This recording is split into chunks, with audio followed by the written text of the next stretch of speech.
আমাকে দেখে না অনেকের খুব কষ্ট হয়। আমি কি করে এত কিছু ম্যানেজ করি। কিছু লোক আছে সত্যি তারা আমাকে মন থেকে অনেক ভালোবাসে। যাদের আমাকে দেখে অনেক কষ্ট হয়। কারণ আমি সকাল সন্ধ্যা সব সময় পরিশ্রম করতে থাকি। তবে আরেকটা গ্রুপ আছে তাদেরও কষ্ট হয়। তাদের কষ্ট হয় আমার সাফল্য দেখে। এই যে আমাকে কত লোকে চেনে, আমি ভিডিও বানাই, আমার কথা সবাই বলাবলি করে। এগুলো তাদের কিন্তু আবার সহ্য হয় না। তো এ থেকে আমাকে কিভাবে দূরে রাখা যায় তার জন্য আমার কাছে এসে বলবে, তোমার কত কষ্ট হয়, তুমি কত কিছু করো, এত কিছু করার কি দরকার, এত কষ্ট করে জীবনে কি হবে।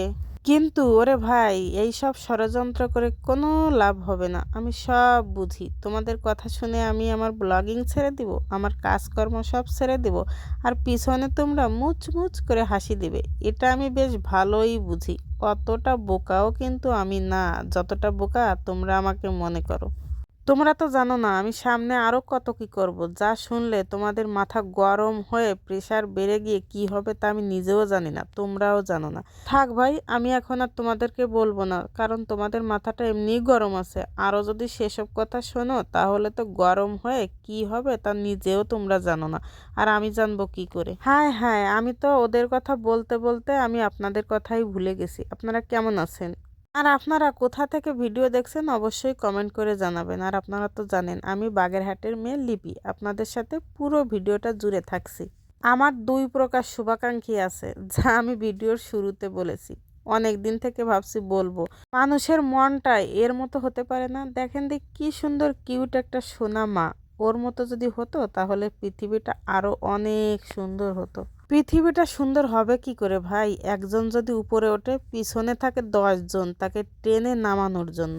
এটা হচ্ছে আমাদের বর্তমানকার অবস্থা। তো ভিডিওর শুরুতে আপনাদের অনেক কথা বলে ফেলেছি, না বলে উপায় নেই। বলতে না পারলে না পেটের ভিতর আমার বুট বুট করে। মাঝে মাঝে আমি ভাবি একটু কম কথা বলবো, কিন্তু যখন দেখি আমি কম কথা বলছি তখন আমার বুট বুটনি শুরু হয়ে যায়। আপনাদের কি কারো এমন হয় মনের কথা বলতে না পারলে পেটে অসুখ? আমার কিন্তু হয়। ভিডিওর শুরুতে তো ভালো কথা বলতে বলতে শেষ হয়ে আসলো, কিন্তু কোনো কথাই আপনাদের সঙ্গে বলা হলো না। শেষে এসে বলছি, এটা হচ্ছে আমার স্কুলের এক আপুর বোনের মেয়ে।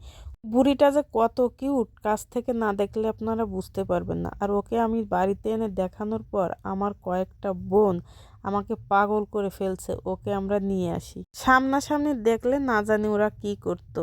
ওকে আমার ভিডিওটা দেখার পর আমার বোনদের একটা মেয়ে বাবুর শখ জন্ম নিয়েছে। তো যাই হোক, কথা বলতে বলতে একেবারে ভিডিওর শেষ প্রান্তে এসে দাঁড়িয়েছি। যারা এতক্ষণ ধৈর্য ধরে আমার কথাগুলো শুনলেন সবাইকে অসংখ্য ধন্যবাদ।